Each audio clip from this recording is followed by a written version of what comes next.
দশ মহাবিদ্যার মা কালী, মা তারা, মা ছিন্নমস্তা এদের কিন্তু প্রত্যেকেরই কিন্তু সহচরী কিন্তু ডাকিনি আমাকে সাহায্য করবে যে আমি সম্মোহন করছি না আমি মারণ করছি না কাউকে আমি সেখান থেকে উৎখাত করছি। বলা হয় যে শ্মশানে স্পিরিট ওয়ার্ল্ডের একটা উপস্থিতি থাকে, সে কি নিজের দেহকে পুড়তে দেখে? শ্মশানে কিন্তু দেহ পুড়তে দেখে আত্মা। আমি যখন আগে দুর্গাপুরে থাকতাম, বীরবানপুরে আমি একটা শ্মশান আছে, খুব নাম করা শ্মশান। ওই শ্মশানে আমি টানা ৪৫ দিন প্রেত সাধনার জন্য আমি ওখানে চলে যেতাম ঠিক রাত্রি ১২টার পর। যতক্ষণ আমার জব শেষ না হবে, যতক্ষণ আমি মনে না করব যে একটাও স্পিরিট আমার সামনে আসছে, ততক্ষণ আমি এই আসন থেকে উঠব না। মানুষ কি তার আগের জন্মের কোনো স্মৃতি ক্যারি করে পরজন্মে? সম্পূর্ণ স্মৃতি না মনে থাকলেও কিছু কিছু জায়গা ওর কিন্তু আস্তে আস্তে মনে পড়বে, যে কিভাবে খেলাধুলা করতো বা কোথায় কেমন বন্ধু বান্ধব ছিল।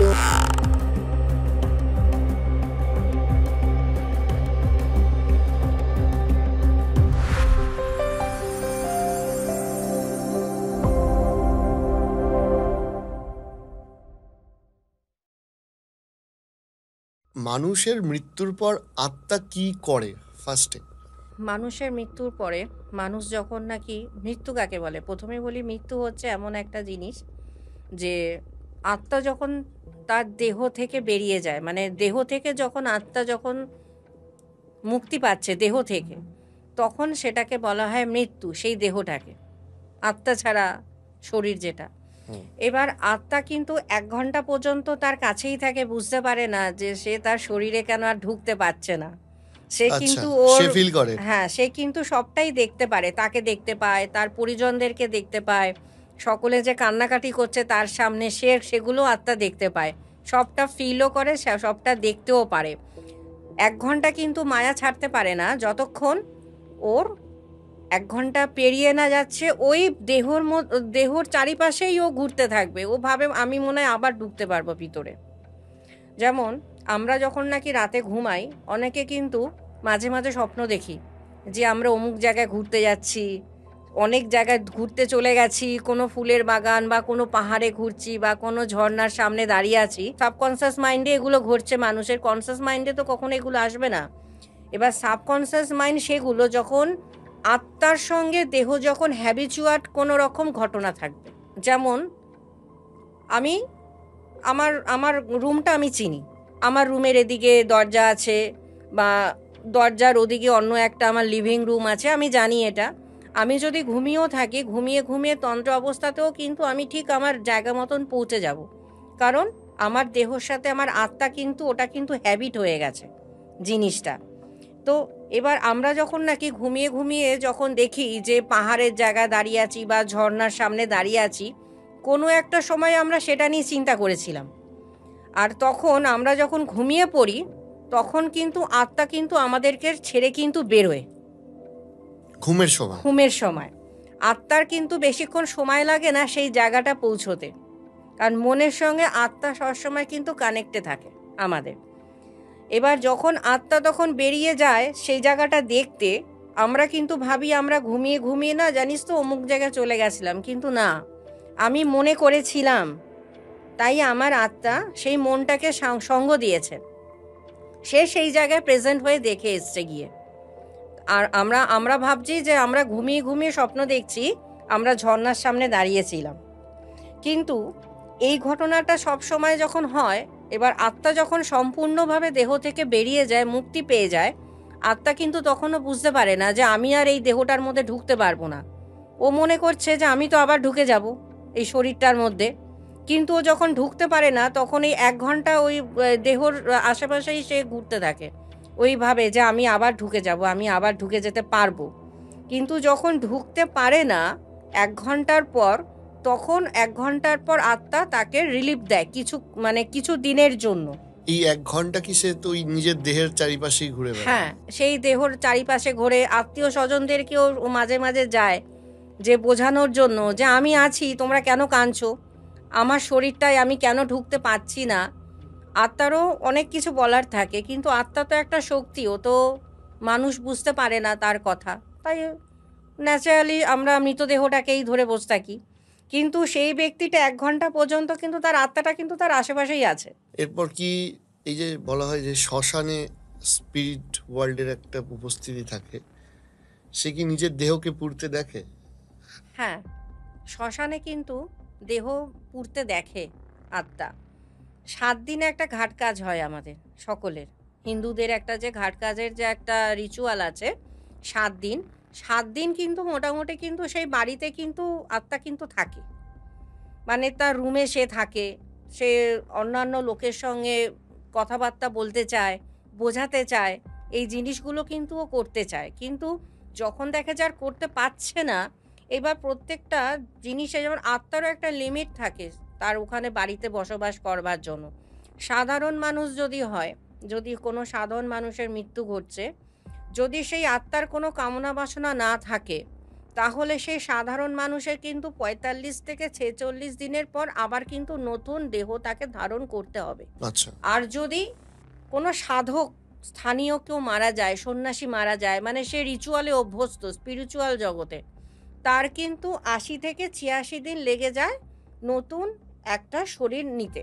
কেন লেগে যায়? সাধারণ মানুষের কোনো চুজ থাকে না যে আমার অমুক শরীরটা চাই। কারণ একজন সাধক যখন মারা যাচ্ছে, তার হ্যাবিট কিন্তু তার একটা অন্য জগতের সঙ্গে লিঙ্ক স্পিরিচুয়াল। তার মাইন্ডে কামনা বাসনা কাজ করে না। তো তার তার মাথায় কিন্তু অন্য একটা কাজ থাকে কর্ম জিনিস বলে। যেমন আজকের দিনে আমাকে যদি প্রশ্ন করা হয় যে, "আপনি এখন এখান থেকে বেরিয়ে কোথায় যাবেন? কোন গহনার শোরুমে যাবেন?"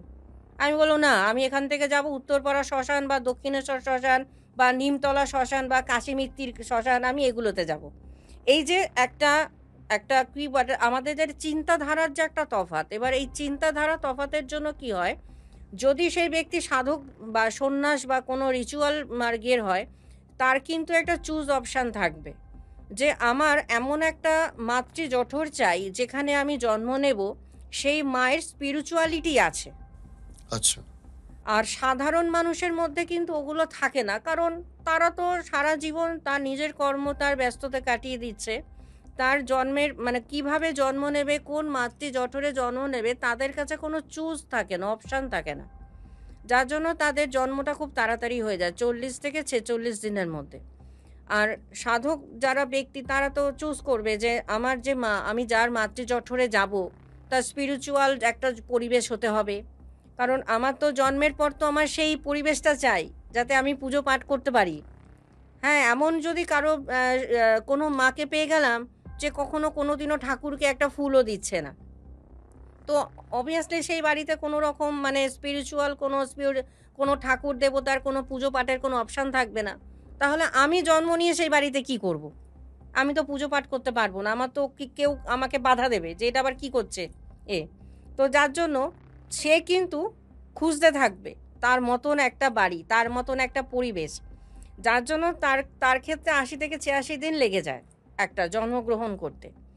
এইবার যেগুলো নাকি অতৃপ্ত আত্মা, যাদের মৃত্যু ঘটেছে কোনো না কোনো কারণে, তাদের হয়তো কোনো কাজ বাকি আছে, তারা শেষ করতে পারেনি বা তাদেরকে কোনো রকমভাবে ষড়যন্ত্র করে মারা হয়েছে, তাদের হয়তো অনেক কিছু বলার ছিল, সেগুলো বলতে পারেনি। সেই সমস্ত অতৃপ্ত আত্মার কিন্তু জন্ম সহজে হয় না। আচ্ছা, মানে সুইসাইড কেস বা হ্যাঁ, ইত্যাদি। তারা এই স্পিরিটগুলো কিন্তু জন্ম নিতে চায় না। মানে তারা কি ওইখানেই থেকে যেতে চায়? তারা চায় যে যেই ব্যক্তির জন্য আমি সমস্যায় পড়েছি, সেই ব্যক্তিকে নিয়ে আমি একবারে যাব। এইটা সবসময় তাদের মাথায় চলে।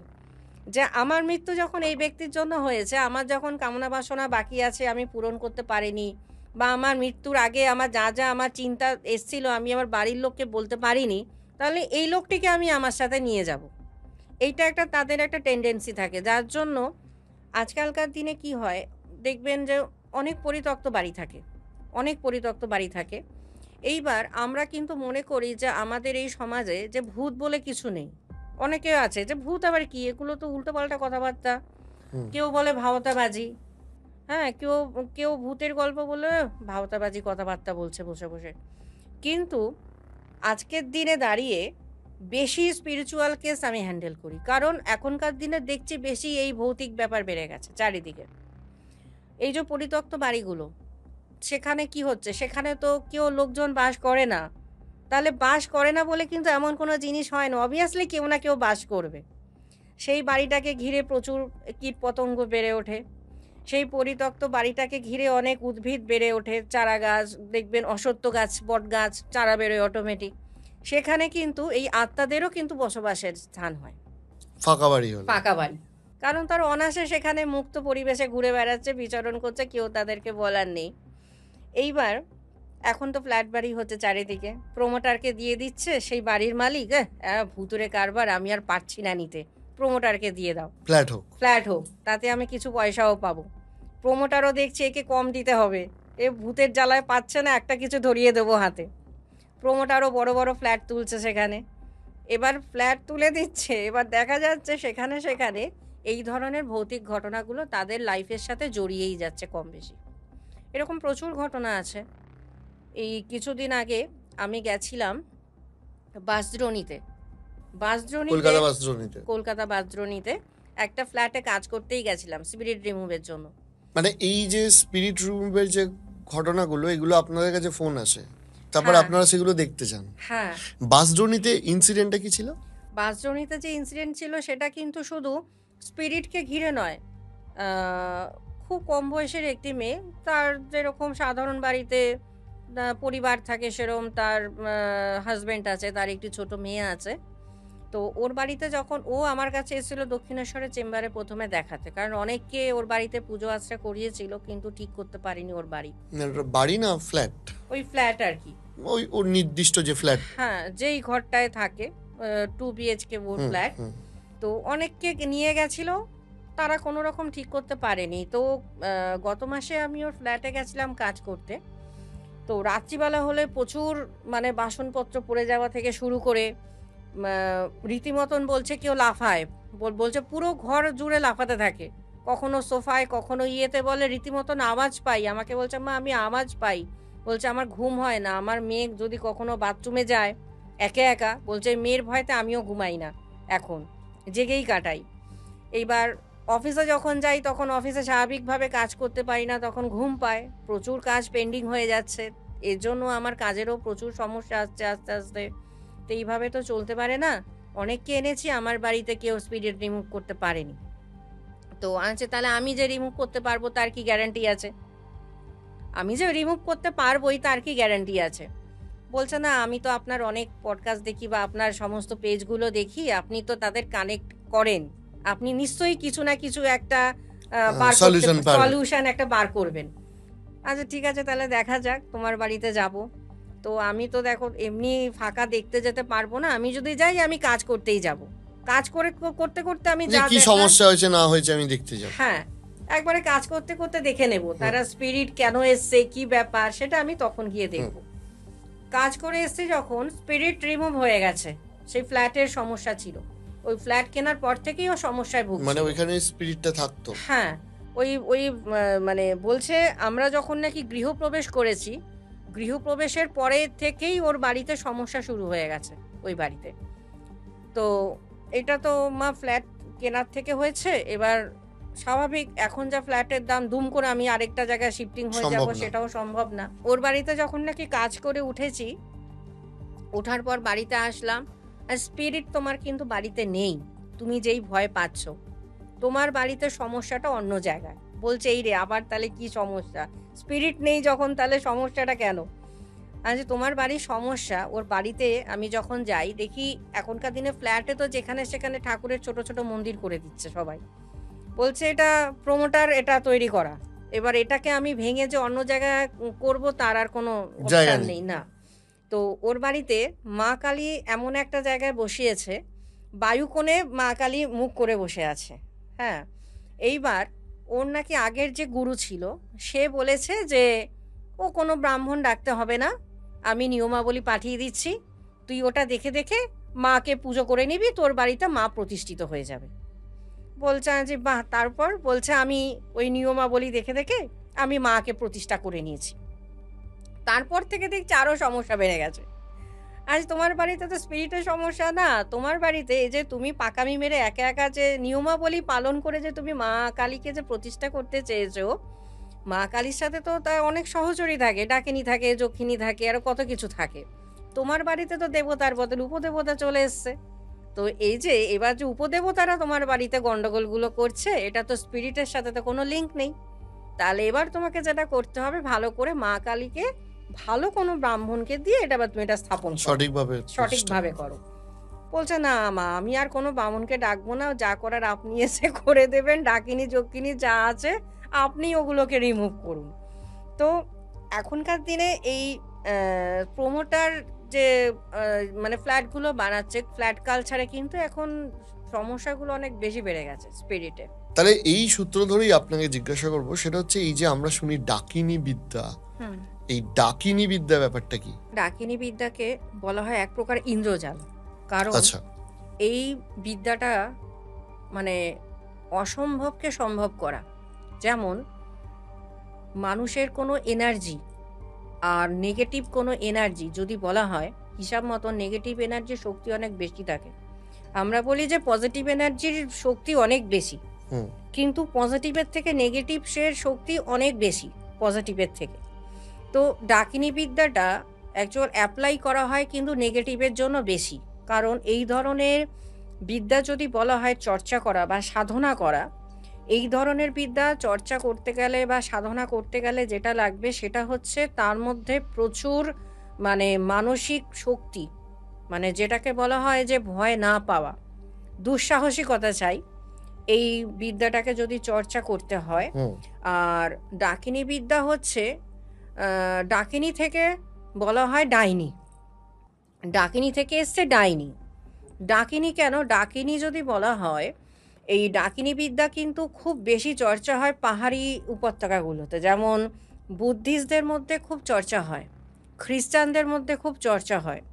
আবার ভারতবর্ষের অনেক জায়গায় আছে যে আদিবাসী সম্প্রদায়ের মধ্যে এগুলো বেশি চর্চা হচ্ছে আজকাল। মানে অন্যান্য ধর্মেতেও এই ব্ল্যাক ম্যাজিকটা ইউজ করা হয়। ডাকিনী বিদ্যাটা সব ধর্মের মধ্যে এখন ছড়িয়ে পড়েছে। ইদানিং ডাকিনী বিদ্যার অ্যাপ্লাই ভীষণভাবে হচ্ছে। কারণ এমন একটা ইন্দ্রজাল যেটা দিয়ে মানুষকে সম্মোহন করা যায়, যেটা দিয়ে মানুষকে মারা যায়, যেটা দিয়ে মানুষকে ওখান থেকে উৎখাট করা যায়, ডাকিনী বিদ্যা দিয়ে সমস্ত রকম যা যা সৎকর্ম আছে সমস্ত কিছু খুব ভালোভাবে অ্যাপ্লাই করা যায়।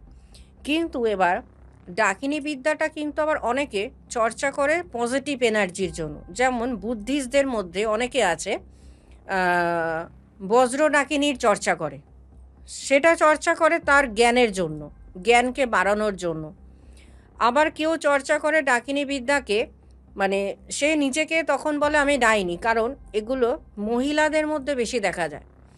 পাহাড়ি এলাকায় হোক কি আদিবাসীদের মধ্যে হোক, মহিলাদের মধ্যে ভীষণভাবে এই চর্চাটার এখন মানে চর্চাটা ভীষণভাবে বেড়ে গেছে। এই চর্চায় এমনও দেখা গেছে হয়তো সে বিবাহিত বা অবিবাহিত কোনো মহিলা রাত্রিবেলায় তার হাজবেন্ড পাশে ঘুমোচ্ছে, অথবা কোনো যুবতী মেয়ে তার পাশে মা বাবা যেই হোক কেউ ঘুমোচ্ছে, তারা নিঃশব্দে বুঝতে পারবে না যে কখন সে ঘর থেকে বেরিয়ে যাবে।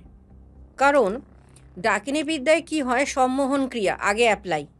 কোনো ব্যক্তিকে আমার ভালো লেগেছে বা কোনো মহিলাকে আমি এই বিদ্যার সঙ্গে আমি যোগাযোগ স্থাপন করব, তখন কি হবে, এই ডাকিনী বিদ্যা দিয়ে আমি তাকে কিন্তু কন্টাক্টে আনবো, সম্মোহন করব আগে। কারণ ও কিন্তু অজ্ঞান অবস্থায় ওর ঘর থেকে উঠে বেরিয়ে আসবে। আর এই বিদ্যাটা এমন একটা জায়গায় গিয়ে জড়ো হবে, বিশেষ করে চতুর্দশী তিথি, অমাবস্যা তিথি, এই তিথিগুলোতে ডাকিনী বিদ্যার প্রয়োগ ভীষণভাবে হয়। আর অ্যাপ্লাইটা ইন্দ্রজাল বিস্তার, আমি হয়তো মনে করলাম যে কাউকে সম্মোহন করব বা মারণ ক্রিয়া করব, তাহলে আমি ওই চতুর্দশী বা অমাবস্যা তিথিতে যদি আমি মনে করব যে আমি কাউকে আমি মারণ ক্রিয়ার জন্য এটাকে আমি ব্যবহার করব, তাহলে কিন্তু খুব চটপট সেটাকে কাজে লাগানো যাবে। কারণ ডাকিনী বিদ্যাতে কিছু কিছু জিনিস উপকরণ কাজে লাগে যেগুলো এটা বলা উচিত না, কিন্তু তবুও কিছুটা এটাকে আমি সংক্ষিপ্তভাবেই বলবো আজকে। ডাকিনী বিদ্যা বিশেষ করে অনেকে অ্যাপ্লাই করে যারা নিজেদেরকে ডাইনি বলছে। সেই জিনিসগুলোতে লাগে কি, কোনো শিয়ালের রক্ত, তার সাথে সাথে আর আমাদের হিন্দু চর্চাও আছে, হিন্দু চর্চাতেও কিন্তু ডাকিনী বিদ্যা অভ্যাস হয়। আমাদের এই হিন্দু চর্চায় যে ডাকিনী বিদ্যাটাকে যে চর্চা হচ্ছে, সেখানে কি লাগছে, সেখানে এই যে খপ্পর বলা হয় যে মাথার খুলি, সেই খুলিটাকে কিন্তু প্রথমে আগে স্টার করতে হয়। স্টারের মধ্যে সেই খুলিকে স্থাপন করতে হয়। স্থাপন করে সেখানে আ যে কোনো বলি বা সেখানে পশু বলিও হতে পারে, ছাগ বলি হতে পারে। ছাগ বলিটাই বেশি দেওয়া হয়। সেই যে রক্ত, সেই রক্তটাকে দিয়ে খুলিটাকে পুরো স্নান করানো হয়। আর যে স্টারের উপর বসানো হচ্ছে, সেই স্টারটাকে পুজোর মাধ্যমে অ্যাক্টিভ করে দেওয়া হয়। এবার ওই যে খুলিটা, সেটা কিন্তু শয়তানে পরিণত হলো। এবার সেখান থেকে ওইগুলোকে মানে স্পিরিট ডাকা থেকে শুরু করে বা মনে হলো যে আমি কোনো সৎকর্ম ক্রিয়া করব, আমি তখন যে কোনো স্পিরিটকে ডেকে ওই যে শয়তানকে আমি যে কাজে লাগাচ্ছি, ওই যে স্কাল্পের মধ্যে আমি পুট করব। সেখান থেকে সেই স্পিরিটকে কাজে লাগিয়ে কিন্তু আমি মারণ ক্রিয়া বা আমি বশীকরণ ক্রিয়া, আমি যেটাই বা সম্মোহন করা কাউকে, আমি তখন ওটাকে কাজে লাগাবো। এইটা হচ্ছে আমাদের হিন্দু চর্চার মধ্যে, মানে হিন্দু তন্ত্রর মধ্যে এটা রয়েছে। এরকমই ঠিক বুদ্ধদের মধ্যেও কিন্তু এই ডাকিনী বিদ্যাটা চর্চা হয়। এবার ডাকিনী এই তো যেমন আমাদের দশমহাবিদ্যার মা কালী, মা তারা, আমাদের মা ছিন্নমস্তা, এদের কিন্তু প্রত্যেকেরই কিন্তু সহচরী কিন্তু ডাকিনী। তো এই ডাকিনী বিদ্যা, এনারা হচ্ছে দেবী। ডাকিনী এখানে দেখাচ্ছে উপদেবী হিসাবে। কিন্তু এই যে উপদেবী, এর চরিত্রটা হচ্ছে অত্যন্ত আক্রমণাত্মক ভীষণভাবে, মানে খুব হিংস্র। মানে কীরকম, এই বিদ্যাটা চর্চার সময় যদি সাধক নিজের মতন করে জিনিসটাকে না আয়ত্ত করতে পারে, এমনও হয় যে সাধনা করতে করতে কিন্তু সেই ডাকিনীর হাতে কিন্তু তার মৃত্যুটাও সেই আসনেই ঘটে। কারণ আচ্ছা। ডাকিনী যখন নাকি ডাকা হবে, আমি একটা কিছু নিয়ে ৪৫ দিনে সাধনা করছি। এইবার ৪৫ দিন সাধনা করছি, সেটা ওটা তো আমার সাধনার মধ্যে পড়ছে।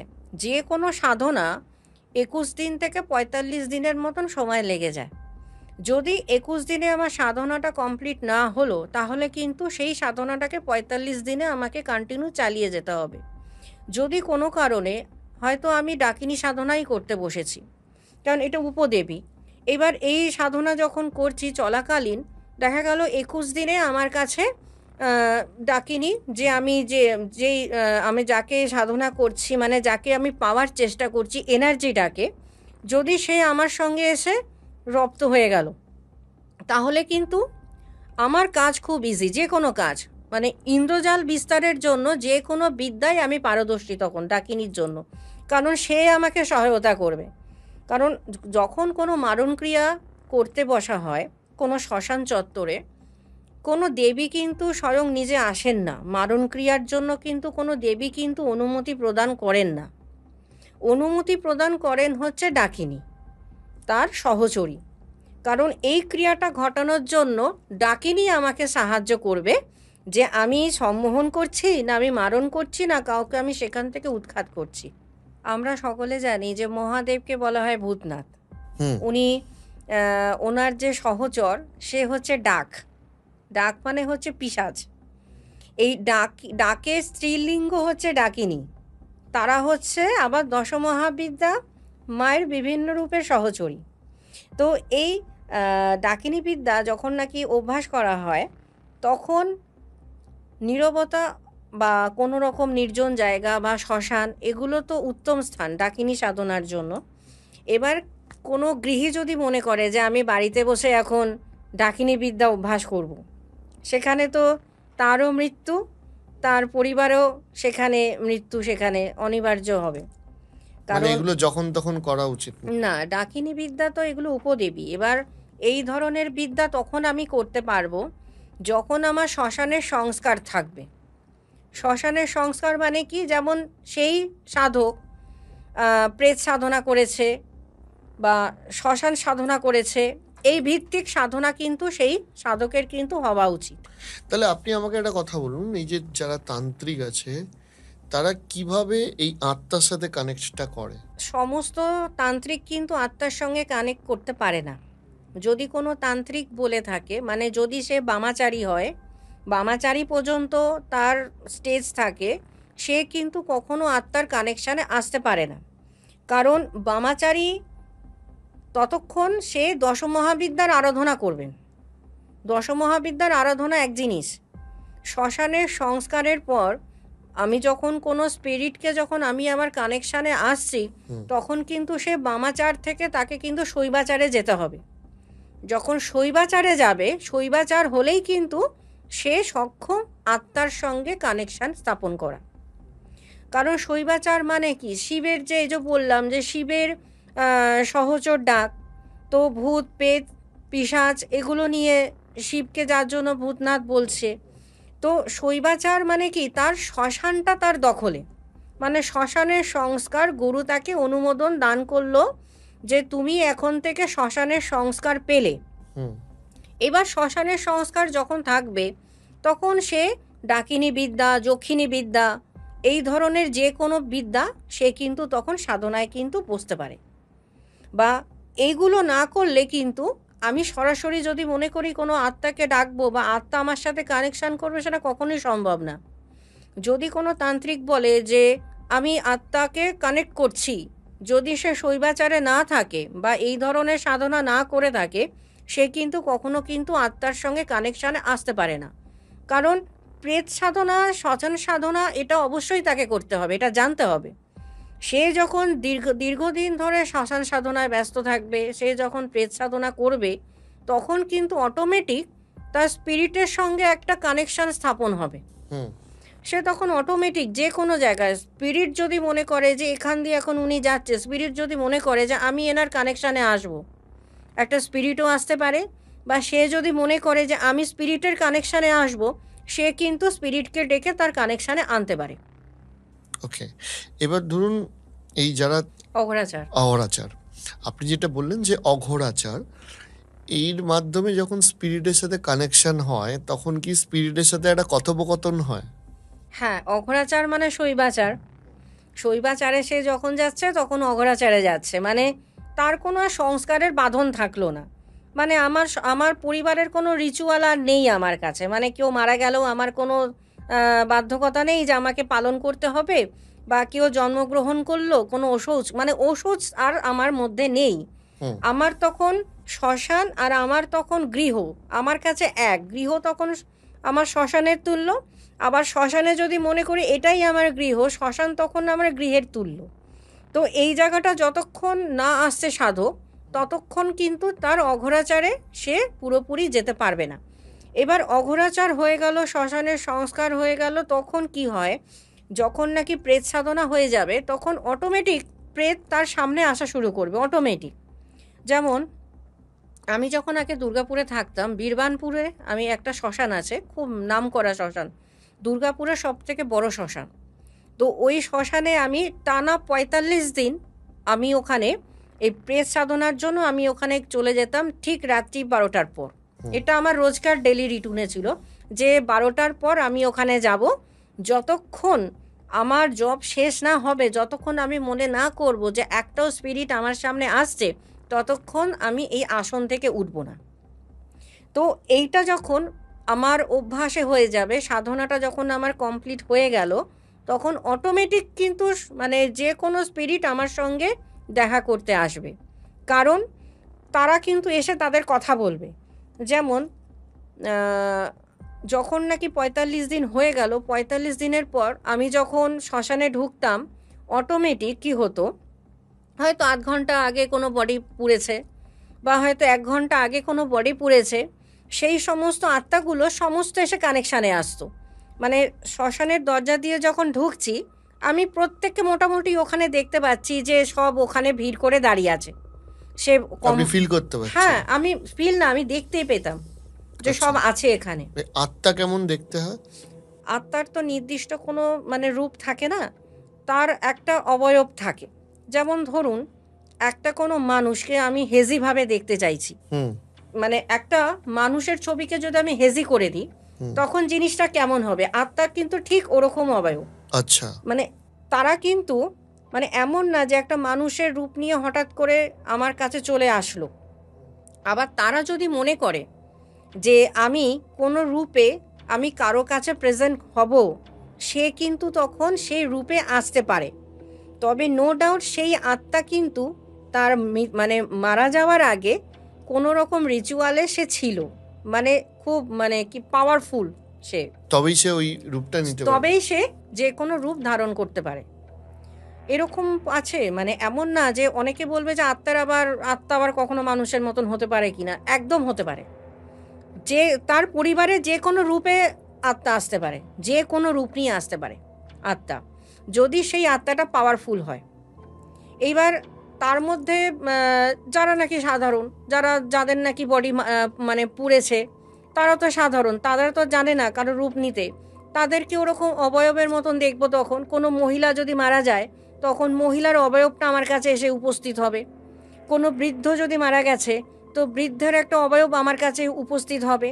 কিন্তু স্পষ্ট কিন্তু তার মুখ কখনো আসবে না যে তার জীবিতকালীন অবস্থায় তাকে এরকম একটা দেখতে ছিল, সেটা কখনোই কিন্তু হবে না। তাহলে আপনি একটা কথা বলুন, আত্মারা থাকে, তারা কি দৈনন্দিন যারা জীবিত মানুষ আছে তাদের সংস্পর্শে আসতে চায় না তাদের এড়িয়ে চলতে চায়?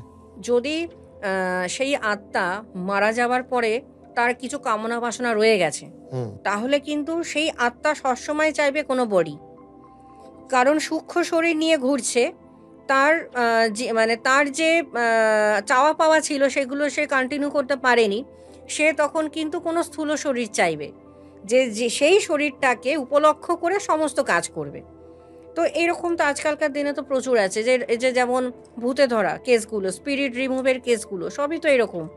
এই যে যেমন শিলিগুড়িতে আমি যখন কাজ করতে গেছি, তখন একটি বাচ্চার মধ্যে 8খানা আত্মা ছিল, 8টা স্পিরিট ছিল একটি বাচ্চার মধ্যে। একটি বাচ্চার মধ্যে।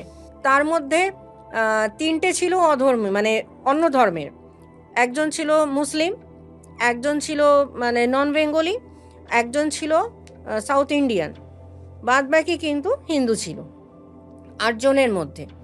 তো এই যে তাদের যে মানে খাওয়া দাওয়া, মানে তাদের যে রিচুয়াল, যেমন মুসলিমদের যখন নাকি কেউ যখন স্পিরিট এই যে বাচ্চাটার মধ্যে ছিল, তখন যখন আমি কোনো কিছু কাজে লাগাচ্ছি, যেমন মুসলিমদের ধর্ম আছে শুয়োর, ওদের কাছে এটা হচ্ছে নিষিদ্ধ, কারণ ওদের কাছে নিষিদ্ধ। এই জিনিসগুলো যখন অ্যাপ্লাই হবে, তখন সে বাচ্চাটাকে আরও বেশি কষ্ট দেবে, কারণ তারা এটা নিতে পারবে না, আর আমি ওটাই তখন করব বসে। এই যে একটা, তখন বাচ্চাটা যে শরীরের মধ্যে যে সেই স্পিরিটটা রয়েছে, আমি যখন কাজ করতে বসছি, আমি যখন বুঝতে পারছি যে এর মধ্যে তার মানে মুসলিম আত্মা আছে, কারণ আমি তো তখন সমস্ত সামগ্রী নিয়ে বসবো, আমি তো জানি না যে তার মধ্যে কোন কোন ধর্মের আত্মা আছে বা কতজন আত্মা আছে। এটা এটা কিন্তু স্পেসিফিকভাবে কোনো কেউ এটা বলতে পারে না যে আজকে অমুকের মধ্যে 7টা আত্মা আছে আমরা দেখেছি, বা 8টা আত্মা আছে আমরা দেখেছি, বা 2টো আত্মা আছে আমরা দেখেছি। এটা কিন্তু কোনো মানুষের বলার কাজ না। এইটা কিন্তু ওরা নিজেরাই বলবে যে কতজন রয়েছে। এটা যখন আমি কাজ করতে বসবো, হয়তো কাউকে হয়তো দেখা গেল যে মুসলিম কোনো কোনো কেউ মারা গেছে, সেই স্পিরিটটা কোনো বাচ্চার মধ্যে প্রবেশ করেছে, তখন ওই যে আমি যখন সামগ্রী প্রয়োগ করব, তখন এছাড়া আমি যখন কানেক্ট করব তাদের সাথে, যেমন যেটা করি, কোনো কাজ করার আগে প্রথম দিনকে আমি একটা কানেকশানে আসি তাদের, যে নিজে আগে জিনিসটাকে বুঝি যে তার মধ্যে আদৌ কতজন আছে, বা জিনিসটা কতটা সত্যি কতটা মিথ্যা, এটাও আমাকে দেখতে হবে। কারণ অনেকেই আছে আসার পর মিথ্যে বলে যে এটা কেউ চালান করেছে, বা এটা কেউ আমার শত্রু দ্বারা হয়েছে, কিন্তু কার্যক্ষেত্রে গিয়ে দেখি যে সম্পূর্ণটা আমাকে ভুল বোঝানো হয়েছে। এটা ওদেরই দ্বারা কোনো কৃতকর্মের ফল, যে তাদের পরিবারের মানুষকে এখন সেই আত্মাগুলো এসে কষ্ট দিচ্ছে। এইবারে শিলিগুড়িতে যে কাজটা করতে গেছিলাম বাচ্চাটার, যেদিনকে আমি গেলাম ওদের বাড়িতে, বাচ্চাটা কিছুক্ষণ থাকার পর সেই ঘর থেকে পুরো চলে গেল। এবার আমার কিন্তু কাজ করছে যে আমি কিন্তু অটোমেটিক মানে কানেকশান স্থাপন করছি, কারণ বাচ্চাটা যায়নি আমি জানি, যারা ওর মধ্যে আছে তারা চলে গেছে। আমি কিন্তু কানেকশান তৈরি করছি যে সে কোন দিকে মুভ করছে। অটোমেটিক আমি প্রথম দিন গেছি, ন্যাচারালি ওর বাড়িটা আমার চেনার কথা না, কিন্তু আমি যখন ওর ঘরে গিয়ে উপস্থিত হলাম দেখতে দেখতে, ঠিক যেখানে ওই ঘরে আত্মাগুলো এসে জমা হয়, সেই কর্নারটাতেই গিয়ে সবসময় বসে থাকে বাচ্চাটা। আচ্ছা। এইবার যখন ওর সঙ্গে কথা বলার চেষ্টা করছি, কানেকশানে আসছি, তখন কি করছে স্পিরিটগুলো বাচ্চাটাকে ছেড়ে যাচ্ছে। একদম বাচ্চাটা তখন আমার কাছে একদম মানে সুস্থ বাচ্চা, এরম ভাব যে একদম নর্মাল বাচ্চা, এর মধ্যে কোনো রকম স্পিরিট নেই, কেউ নেই ওর মধ্যে, মানে একদম মানে বাচ্চাটাকে ফ্রিলি ছেড়ে দিচ্ছে। যেই আমি ওখান থেকে বেরিয়ে যাচ্ছি, ঝটপট ঝটপট এসে আবার বাচ্চাটাকে এরকম মানে বাচ্চাটাকে তখন ৫-৬ জনে মিলে মানে ধরে রাখতে পারবে না, তার এতটাই গায়ে শক্তি। আর তার গলার জোর, এখান থেকে চিৎকার করবে মনে হয় পাশের বাড়ির লোক শুনতে পারবে তার গলা, এমনভাবে চিৎকার। এবার ওই সমস্ত দেখার পর যখন নাকি ওর সঙ্গে যখন কথা বলা হয়েছে, ও তখন ওর অনেক রকম ঘটনা বলল, যে কোথা থেকে ধরেছে, কিভাবে আসলো তারা। তো এগুলো করার পর আমাকে বাচ্চাটা বলছে যে আমি তো শ্মশানে গেছিলাম, শ্মশান থেকে আসার পর থেকে আমার এরকম একটা সমস্যা তৈরি হয়েছে। এবার বাচ্চাটার মুখে শোনা যে ও শ্মশানে গেছিল, শ্মশান থেকে এরকম আত্মা এসছে, কিন্তু একসাথে ৭টা-৮টা আত্মা কিন্তু আসা সম্ভব না শ্মশান থেকে। তো হতে পারে হয়তো শ্মশান থেকে একটা এসছে, কিন্তু ৭-৮টা যে স্পিরিট ওর মধ্যে রয়েছে সেটা কিন্তু শ্মশান থেকে আসেনি, সেটা কিন্তু কোনো রকম কানেকশানে তার সঙ্গে এসছে। এক হয় কেউ পাঠিয়েছে, অথবা কোনো রকমভাবে তার সঙ্গে কানেকশানে এসছে। সেদিনকে আমি যখন নাকি কাজ করতে যাব, সকালবেলার কথা, বসে আমি চা খাচ্ছি, হঠাৎ পেছন থেকে একটা ৩৮ বছরের পুরুষের একটা গলা শুনতে পেলাম, যে আমাকে বলছে, প্রণাম গুরুমাতা। এবার প্রণাম গুরুমাতা এমন করে সুর বলল, শুনে মনে হলো যে কোনো নন বেঙ্গলি ছেলের গলা, কিন্তু আমার শিষ্যরা তো সকলেই বাঙালি, ওখানে নন বেঙ্গলি কোনো শিষ্য নেই। আর লিভিং রুমে ওরা এসে আমাকে এই কথা বলবে, কারণ তারা যে যার ঘরে চলে গেছে, ফ্রেশ হচ্ছে, আমরা কাজে বেরোবো, মানে এরকম একটা অবস্থা। হঠাৎ করে যখন পিছন ফিরে আমি যখন তাকালাম, তখন দেখছি উপস্থিত সে ৩৮ বছরের একটি ছেলে। তো আমার কিন্তু তখন মানে মাথায় চলে আসলো, যে কজন স্পিরিট আছে তার মধ্যে একজন নন বেঙ্গলি আছে, যে ৩৮ বছরের পুরুষ। মানে হালকা একটা এসে না হেজি হয়ে সে মিলিয়ে গেল। তো একটা তো দেখলে বোঝা যায় যে সে কত বছরের হতে পারে, তা আইডিয়া থাকে। ধরুন একটা বয়স্ক মানুষের একটা অবয়ব আসলো, হঠাৎ আসলো, এসে একটা হেজি হয়ে গেল, কিন্তু ওই যে মানে সেকেন্ডের জন্য যে আমাকে এসে ধরা দেবে, ওই সেকেন্ডের মধ্যে বোঝা যাবে সে কত বছরের, সে মহিলা না পুরুষ, সে বৃদ্ধ না সে কম বয়স্ক, তার ৩৫ থেকে ৪০ বছর বয়স, না সে একটা ২০ থেকে ২৫ বছরের, না সে একটা ১২ বছর না ৯ বছরের একটা বাচ্চা। সেগুলো তো অবয়বে সেটা তো পরিষ্কার হয়েই যাবে। তো সেই ঘটনাটা হবার পরে কি হলো, আমরা প্রত্যেকেই মানে যে যার মতন রেডি হব। হঠাৎ করে ফ্রিজের কানেকশান চলে গেল, ফ্রিজ অফ হয়ে গেল। ফ্রিজ অফ হয়ে যাওয়ার পর সঙ্গে সঙ্গে সবাই সবার মতন ফোন চার্জে লাগিয়েছিল, চার্জারগুলো মানে চার্জিং পয়েন্ট উড়ে গেল, কারো আর মোবাইল চার্জ হচ্ছে না। করতে না করতে আমার রুমের এসি বন্ধ, সমস্ত লাইট বন্ধ, বাথরুমের লাইট বন্ধ। এইবার যথারীতি আমি গেছি এই রকম একটা কেস নিয়ে। আমার শিষ্যগুলো বলছে, আজকে আমরা কেউ স্নান করব না, কারেন্ট চলে গেছে, বাথরুমে আলো নেই। কেউ বলছে, না মা আমার ভয় লাগছে, আমার ফোন আর চার্জিং হচ্ছে না, আমরা কেউ স্নান টান করবো না, এরকমভাবে রেডি হয়ে চলে যাই, বরঞ্চ যার বাড়িতে কাজ হবে তার বাড়িতে গিয়ে আমরা ফ্রেশ হবো। না, এটা তো হয় না, এটা তো আমি তো গিয়ে কাজে বসবো, রিচুয়ালে বসবো, তো স্নান না করে কী করে রিচুয়ালে বসবি? তোরা সবাই স্নান করে নে ঝটপট। এবার সেই মানে দিনের বেলা কোনো রকম সেটা পেরিয়ে গেছে, যে যার মতন মানে কোনো রকম মানে কেউ বাথরুমে ঢুকছে, কিছুক্ষণের মধ্যে একদম মানে স্নান ওইরকমই স্নান করছে, যত যে দ্রুত যার সম্ভব করছে করে কতক্ষণে ওই ওখান থেকে বেরোবে সবাই।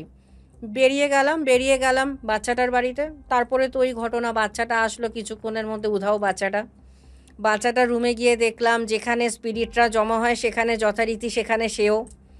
এবার ওখান থেকে যখন আমি শ্মশানে যাব কাজ করতে, কারণ বাচ্চাটার মানে কথায় যে 3খানা বলি চাই, 3জনকে বলে 3টে বলি লাগবে। 3টে কি বলি লাগবে না, মোরগ বলি লাগবে 3 জায়গায়।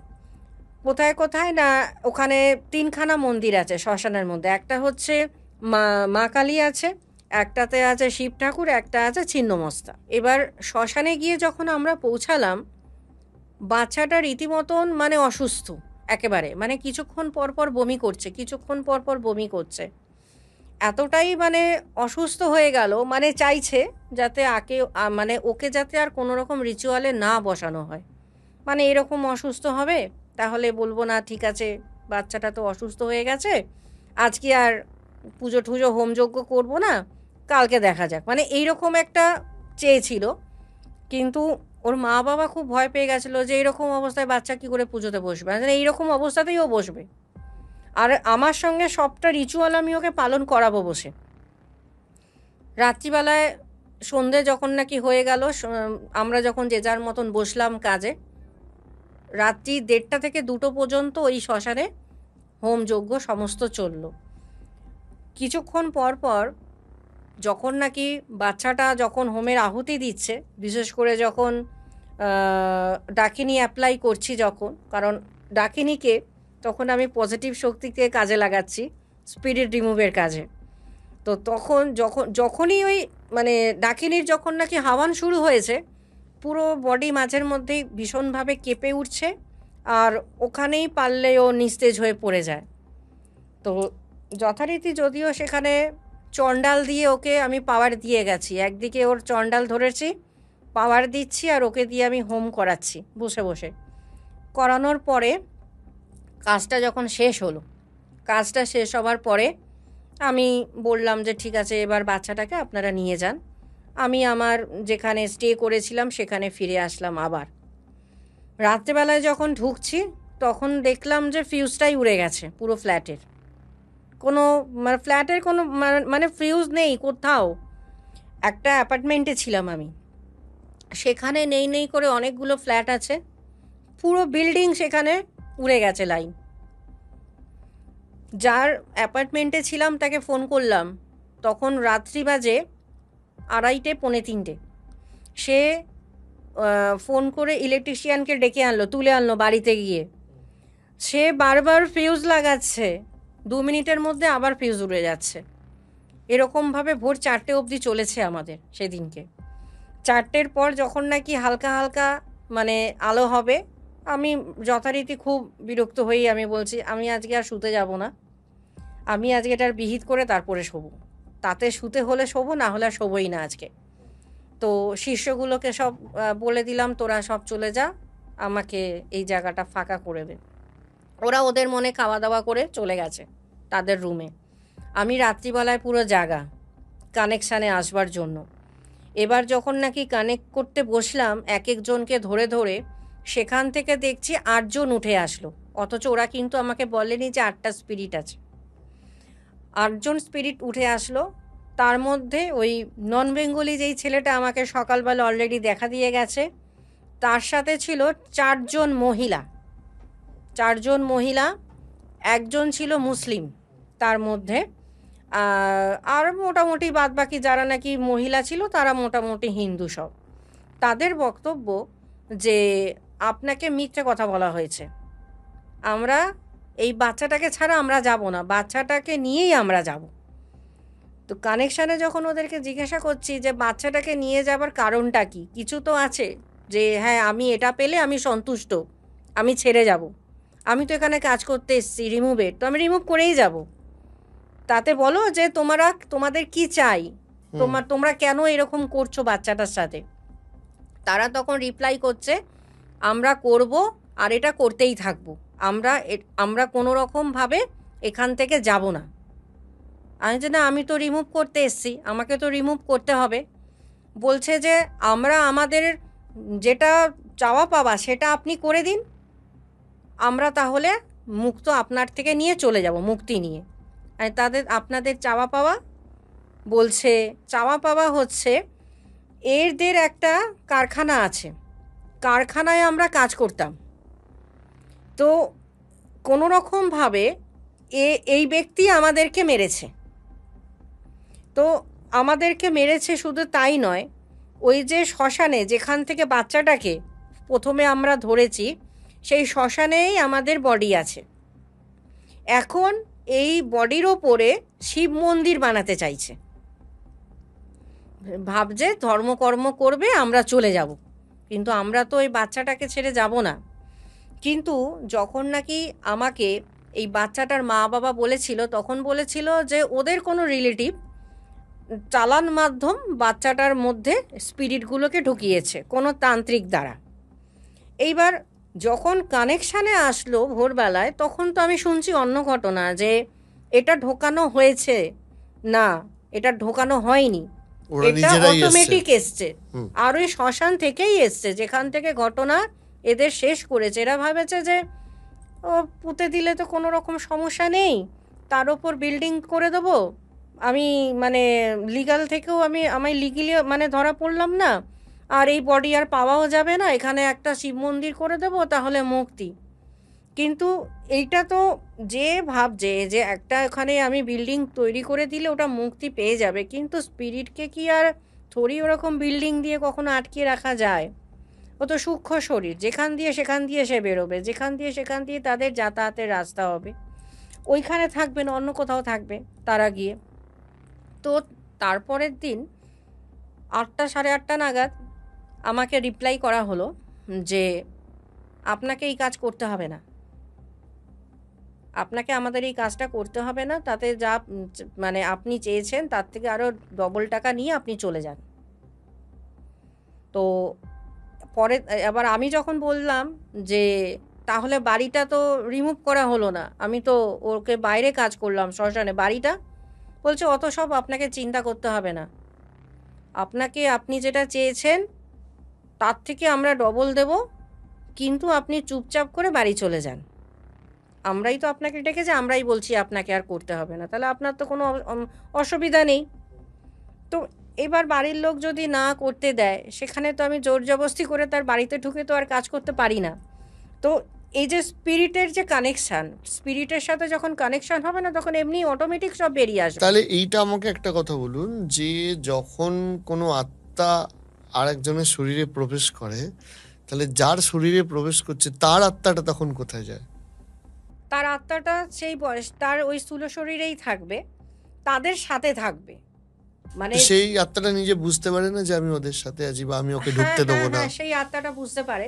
কি হুম। হয়, কোনো মানুষের শরীরে যখন কোনো আত্মা প্রবেশ করলো, সেটা হুম। একাধিক হোক কি একজন হোক, মানে যে কজনই হোক, প্রবেশ করার পরে কি হয়, তার তো নিজের শরীরের যে আত্মাটা আছে, সে কিন্তু কখনো কখনো ফাঁকা থাকে। এমন না যে সেই স্পিরিটগুলো সবসময় তার গায়ে চেপে আছে, এমনটা কিন্তু হয় না। আচ্ছা, কিছুক্ষণের জন্য আসে। কিছুক্ষণের জন্য ওকে ছাড়বে, কখনো ওরা যাতায়াত করবে, আবার কখনো আসবে। এটা কিন্তু কোনো ফিক্সড টাইম থাকে না যে রাত্রিবেলাতেই আসবে, দিনের বেলা আসবে না, বা দিনের বেলাতেই স্পিরিটরা আসবে, রাত্রিবেলায় আসবে না। মানে স্পিরিটের কিন্তু কোনো রকম মানে ওরকম ফিক্সড টাইম থাকে না দিন রাত বলে। ওরা যে কোনো সময় যে কোনো জায়গায় প্রেজেন্ট হয়ে যেতে পারে, যেখানে খুশি। হয়তো বাচ্চাটা দেখা গেল যে বাড়িতে খুব কিছুক্ষণের জন্য ভীষণ ভালো আছে, খেলাধুলা করছে, হয়তো দেখা গেলো বাচ্চাটাকে নিয়ে বাইরে কোথাও আসছে, বাইরেও কিন্তু তারা তার সঙ্গে আসছে, ওখানেও তাকে ওরা ধরে নেবে। তো কি হচ্ছে, বাচ্চাটার যে নিজের আত্মা, সে কিন্তু আর সময় পাবে না তার নিজের মানে পছন্দ অপছন্দ বলার মতো, কারণ সে তখন ওই সমস্ত স্পিরিটের আয়ত্তে চলে গেছে। এবার আর একটা বিষয় আমার জানার ইচ্ছা থাকে, যে ধরুন এই যে বলা হয় যে আত্মহত্যার পরে হুম। অতৃপ্তভাবে আত্মারা ঘুরে বেড়ায়, তো এই আত্মারা কি মানে ওই যেখানে সে আত্মহত্যা করেছে তার আশপাশেই থাকে, বা সেখানে কি নর্মাল সাধারণ মানুষ গেলে তাদের ক্ষতি বা ডিস্টার্ব করতে পারে? যেখানে কি হয়, মানে বাইরে থেকে এসে হয়তো কোনোখানে কেউ সুইসাইড করতে যাচ্ছে, সে কিন্তু বাইরে থাকবে না। মানে সে যদি অভ্যস্ত থাকে যে আমি কলকাতায় থাকি, কলকাতার হয়তো কোনো একজন কলকাতার লোক বাইরে গিয়ে সুইসাইড করলো, এমনটা না যে ও ওখানেই থাকবে। কলকাতার লোক যেহেতু, ওই আত্মা কিন্তু চেনে ওর এলাকাটা, ও কিন্তু ওই এলাকাতেই থাকবে। এইবার বাইরে যেই সমস্ত স্পটগুলো আছে, যেমন রিসেন্ট আমি আবার গেছিলাম ডাউহিলে, তো ডাউহিলের যে ঘটনাটা, ওটাও মানে এরকমই। আমার দক্ষিণেশ্বরের চেম্বারে নবদম্পতি এসেছিল দেখাতে। তো হাজবেন্ড বলছে যে আমার ওয়াইফ কখনো কখনো ঠিক থাকে, আবার কখনো কখনো এমন এমন সমস্ত মানে কাজকর্ম করে, বিশেষ করে যখন রাতে হয়, রাত্রিবেলায় হলে আমাকে সহ্যই করতে পারে না। বলছে এমন কোনো দিন নেই যে আমি মার খাইনি, ওয়াইফের হাতে আমি মার খাইনি। বলছে এমনও দেখা গেছে, আগে আমার আমার ঘরে অনেক ফুলদানি ছিল, একদিন ফুলদানি দিয়ে মাথায় মেরেছে। তো তারপর থেকে ফুলদানি থেকে শুরু করে যত এই ধরনের ভারী জিনিসপত্র আছে মাতাজি সব সরিয়ে দিয়েছি, কিছু নেই আমার ঘরে এখন আর। কারণ রাত্রিবেলায় হলে আমাকে একদম সহ্য করতে পারে না, আমাকে দেখলে যেন আরও বেশি বেড়ে যায়। ভদ্রমহিলা। ভদ্রমহিলা। তো যদিও বা দিনের বেলায় ঠিকঠাক থাকে, ওই সন্ধেবেলার পর থেকে কি জানি আমি, আমাকে দেখলে কেন তেলে বেগুনে জ্বলে যায়। শুধু তাই না, ওই যে রুমটার মধ্যে ঢুকবে আর রুম থেকে বেরোবে না, ও পুরো একটা অন্য মানুষ। তো দেখুন, এরকম অনেক দিন হয়ে গেছে, 3 মাস হয়ে গেছে, 3 মাস ধরে এরকম যন্ত্রণার মধ্যে ভুগছি। এখন আমার বাড়ির পুরো পরিবার যন্ত্রণায় আছে। বলছে মা যদি রুমে খাবার দিতে গেল, বলছে দিনের বেলায় তো ঠিক থাকে, বুঝতে পারে না রাতে কি কি করে। এবার সন্ধ্যের পর কি হয়, আমরা এখন আর কেউ আর যাই না ওই রুমটায়। বলে সন্ধ্যেবেলায় এখন ও না খেয়েই থাকে, কি করব, যে যাবে তাকেই তো মারধর করে দেবে, পিটিয়ে দেবে। তো যদিও বা মা গেলে পরে কিছুটা মানে অন্যরকমভাবে কথাবার্তা বলে, অন্য ভয়েসে কথা বলে, আমি গেলে তো আমাকে হয়তো ওখানে পিটিয়ে মেরেই দেবে, তো আমি আর যাই না। তো মাঝে মাঝে যদি খুব দরকার হয় আমার মাই এখন যায়, কিন্তু মারও তো বয়স হয়েছে, মা কতদিন, আজকে নিয়ে 3 মাস হয়ে গেল, মা রাতেবেলা ভালো করে ঘুমোতে পারে না। তো এর একটা একটা সলিউশন আপনি একটা বার করুন। তো ঘটনাটা যেহেতু ডাউহিলে হয়েছে, এবার আমি তখন বললাম যে এটা তো ডাউহিল থেকে ঘটনাটা হয়েছে, তো এইটা মানে ওনারা ফার্স্টে বেড়াতে গেছিলেন? বেড়াতে গেছিল বিয়ের পর, নতুন নতুন। এখন ওই সবাই এখন ওই ভূতের গল্প শুনে, তো তো ভূতের গল্প শুনে ও সার্চ করেছে মোস্ট হন্টেড স্টেশন। তো ওখান থেকে গুগল থেকে দেখিয়েছে যে কার্শিয়াং ডাউহিল। এবার সেই শুনে ওরা নিজেরা ডাউহিলের টিকিট করেছে, বাড়ির লোককে জানায়নি। বাড়ির লোককে বলেছে আমরা দার্জিলিং যাচ্ছি, বাড়ির লোক জানে যে ওরা দার্জিলিং ঘুরতে যাচ্ছে, কিন্তু ওরা যাচ্ছে দুজনে মিলে ডাউহিলে। এবার ডাউহিলে গেছে সন্ধেবেলার পর এমনি ওখানে ছমছমে পরিবেশ হয়ে যায়। তার মধ্যে কি করেছে, হোটেল থেকে ও গাড়ি নিয়েছে, মানে ওদের নিজের গাড়ি নিয়ে গেছে, পার্কিংয়ে ছিল, সেখান থেকে গাড়ি বার করেছে। কিন্তু যেই ড্রাইভার ওদের সঙ্গে স্টে করছিল, সেই ড্রাইভারকে বলেছে যে আমাদেরকে একটু একটু বাইরে নিয়ে চলো, পরিবেশটা আমরা একটু এনজয় করব। এবার সেই ড্রাইভার নাকি অনেকবার ওদেরকে বারণ করেছে যে এখন তো সন্ধে হয়ে গেছে, তো আপনারা যাবেন না, কারণ সন্ধেবেলা হলে এখানে খুব সমস্যা হয় রাস্তাঘাটে, তো না যাওয়াটাই ভালো। তো বলছে ভূত বলে কিছু হয় না, ভূত বলে আবার কিছু আছে নাকি, ওগুলো গল্প শোনায় শোনায়, আমরা এবার নিজেরা চোখে দেখতে এসছি, ভূত আছে কি না আমরা দেখব। তো এই সমস্ত ড্রাইভারকে বলেছে, ড্রাইভার বলছে চল বাবা, আমার কি আছে, চল তোদেরকে নিয়ে যাচ্ছি। এইবার ও নাকি কিছুটা রাস্তা চলে গেছে ডাউহিলে, ওই ডেড রোডে গেছে, যখন ডেড রোডে যাওয়ার আগে বলছে অটোমেটিক একজন ভদ্রমহিলা দেখলাম জঙ্গলের মধ্যে ছুট মেরে লুকিয়ে গেল। সেই ভদ্রমহিলাকে আর দেখা গেল না আলোতে। সঙ্গে সঙ্গে আমাদের ড্রাইভার বলছে যে বাবু আমি আর যাব না, কারণ দেখা দিয়ে দিয়েছে, এবারে কিন্তু রিটার্ন করুন, না হলে কিন্তু সমস্যা আপনাদের হবে, কারণ আমরা এখানে থেকে অভ্যস্ত, আমাদের কিছু হবে না, সমস্যা কিন্তু আপনার, বিশেষ করে আপনি কিন্তু লেডিস নিয়ে এসছেন, আমি বলবো যে আপনারা সকালে এখানে ঘুরতে আসুন। এবার যথারীতি বলার পর বলছে ঠিক আছে তাহলে চলো ব্যাক করো। এবার ব্যাক করে তাদের রিসর্টে চলে এসছে। রিসর্টে আসার পর কিছু হয়নি, প্রথম দিন কিছু হয়নি। দ্বিতীয় দিন হঠাৎ যে ওর যে স্ত্রী ছিল প্রচণ্ড গায়ে জ্বর, মানে গায়ে জ্বর মানে দুম জ্বর। এবার আমাদের এখানে যেমন প্রচুর ডাক্তারখানা আছে, হসপিটাল আছে, ওখানে কার্শিয়াংয়ে ওখানে এত অ্যাভেলেবিলিটি কোথায় হসপিটাল, সঙ্গে সঙ্গে ওকে হসপিটালে নিয়ে যাবে। তো ও কি করেছে, বলছে যে না বাড়ির লোককে ফোন করি দেখি বাড়ির লোক কি বলছে। বাড়ির লোক ওর মা বাবা বলেছে যে, তখনও বলছে না যে ডাউহিল আছে, তখনও বলছে দার্জিলিং। তো বাড়ির লোক জানে দার্জিলিংয়ে আছে, বলছে তাহলে একটা কাজ কর, তাহলে তোরা ওখান থেকে ব্যাক করে যা, যখন বৌমার এত জ্বর এসছে ওকে রাখার দরকার নেই। বলছে বাড়িতে যেদিনকে ঢুকেছি সেদিন থেকে শুরু হয়ে গেছে সমস্যা। বলছে এরকম প্রথম দিন রাত্রেবেলায় বুঝতে পারেনি, হঠাৎ দেখছি রাত্রিবেলায় গিয়ে ছাদে গিয়ে দাঁড়িয়ে আছে কার্নিশে গিয়ে। বলছে ওই দেখে তো পারলে আমি ওখানে কি অজ্ঞান। কার্নিসে দাঁড়িয়ে আছে? হ্যাঁ, কার্নিশে গিয়ে দাঁড়িয়ে আছে। বলছে ওই দেখে তো মনে হচ্ছে আমি ওখান থেকে মনে হয় মাথা ঘুরে পড়ে যাব ওই দেখে। এইবার যেই ওরকম দেখেছি, ওকে যেই টেনে ধরেছি সঙ্গে সঙ্গে ওখানেই অজ্ঞান। বলছে তারপরে নিচে নিয়ে আসলাম, বাড়ির লোকজনকে ডেকে ধরে ঠরে সবাই মিলে রুমে নিয়ে আসলাম। বলছে সেই যে অজ্ঞান হলো, পরের দিন থেকে শুরু হয়ে গেছে উৎপাত বাড়িতে। বলছে হঠাৎ করে রাত্রি 12টার সময় বলছে আমার খিদে পেয়েছে, আমি খাবো। এবার বলছে সেই ভয়ঙ্কর খাবার, মানে খাবার আমি ওই রাত্রিবেলা সবাই বলছে খেয়ে দিয়ে ঘুমিয়ে পড়েছে, আমি ফ্রিজে গিয়ে খাবার খুঁজছি কী আছে, ওই খাবারে কি হবে। খেয়ে বলছে কি এই খাবার দিয়ে কি করবি, আরও খাবার দে। বলে সেই কি অবস্থা। বলে যতই খাবার দিচ্ছি বলছে আমার পেট ভরছে না, আরও খাবো। বলছে সারা রাত তো আমার খাওয়াতে খাওয়াতে চলে গেল।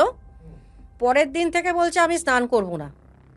বলছে স্নান করছে না, বলে স্নান করতে ওকে নিয়ে যাওয়া পারলে শিকল দিয়ে বেঁধে টানতে টানতে নিয়ে যাই স্নান ঘরে, বলে স্নান করবেই না। বলছে স্নান করছে না, ওরকমভাবেই পড়ে আছে। আর আমার কাছে যখন নিয়ে এসেছিল তখন মানে প্রচণ্ড মানে দুর্বল, মানে এতটাই দুর্বল, দক্ষিণেশ্বরে আমার কেবিনে ঢুকছে মানে হাজব্যান্ড রীতিমতন ধরে তখন ধরে, নর্মাল আচরণ করছে? তখন নর্মাল আছে, কিন্তু সকালবেলা পর্যন্ত বলছে আমি যাব না। হুম। বলছে আমাকে নিয়ে যাবি তো তোদের মাথা ফাটিয়ে দেবো। বলছে নানান রকম ভয় দেখাচ্ছে। বলছে এতদিন ধরে আমরা ভুগছি আর ভয় পাই না, মাথা ফাটালে মাথা ফাটাবে চলো। এবার সবাই মিলে বাড়ির মা বাবা হাজবেন্ড সবাই মিলে চেপে ধরে নিয়ে এসছে। বসার পর কিছুক্ষণ বসলো, কিছুক্ষণ বসার পর দেখছি চোখ মুখগুলোকে ঘোরাতে শুরু করে দিয়েছে ওখানে আমার কেবিনেই, চোখ মুখ ঘোরাচ্ছে। হ্যাঁ, সেই এমন মানে কাজ করছে, কিছুক্ষণ পর ওখানেই সেন্সলেস হয়ে গেল। তো ওনাদেরকে বললাম যে আমার মনে হয় ওনাকে বাড়ি নিয়ে যাওয়া দরকার, আমার যা দেখার দেখা হয়ে গেছে। তো এটা যখন ওখান থেকে শুরু হয়েছে তাহলে আমি ওখানে যাব। তো শিলিগুড়িতে যথারীতি আমার কাজ পড়েছিল। তো শিলিগুড়ি কাজের পর আমি ওখান থেকে ডাউহিল সোজা কার্শিয়াং বেরিয়ে যাই, সেই রিসর্টেই থাকি গিয়ে। জয়শ্রী মহাকাল, জয়শ্রী মহাকাল। আমি এখন আছি একটা রিসর্টে, কার্শিয়াং ডাউহিলে। যেই রিসর্ট থেকে ওদের মানে সমস্যা টেনে এনেছে ওই রিসর্টেই থাকি। ওই রিসর্ট ওই ডেড রোডের কাছাকাছি সেই রিসর্ট।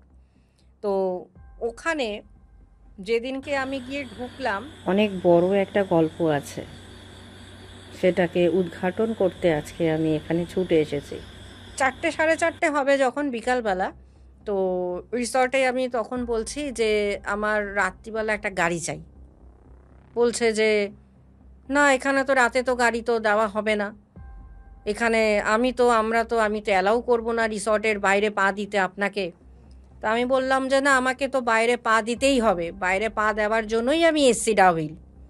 বলছে জানেন এখান থেকে কত মানুষ এফেক্টেড হয়ে ফিরে যায়, আপনাদেরকে বললে আপনারা শোনেন না, কলকাতার লোকজনেরা বেশি ডেসপারেট আজকালকার দিনে, আমাদের কথা কেউ শুনতে চান না। আজ আপনি নিশ্চিন্তে থাকুন, আপনার কোনো সমস্যা হবে না, আপনি আমাকে একটা গাড়ি দিন রাত্রেবেলার জন্য। রাত্রিবেলা আমি নিজে যখন গাড়ি নিয়ে বেরোই তখন বাজে 8টা 8:30। ইচ্ছা করেই অতক্ষণ আমি 8টা 8:30 বেরিয়েছি। বেরোনোর পর যেই রাস্তা অবধি নাকি ওরা গেছিলো মানে ওখানে অতটাও আমাকে যেতে হয়নি। ঠিক বেরোলাম যখন ডেড রোডে কাছাকাছি যখন ঢুকবো, দুদিকে তো প্রচুর গাছপালা। এইবার হঠাৎ দেখছি ও আমাকে বলেছিল যে একটি মেয়ে ছুটে চলে যায়, একটা মেয়েকে দেখা যায় সে ছুটে জঙ্গলের মধ্যে ঢুকে যাচ্ছে। এইবার আমি ড্রাইভারকে বলছি যতক্ষণ আমি কিছু না দেখব ততক্ষণ কিন্তু আপনি নিয়ে যাবেন, আপনি থামবেন না।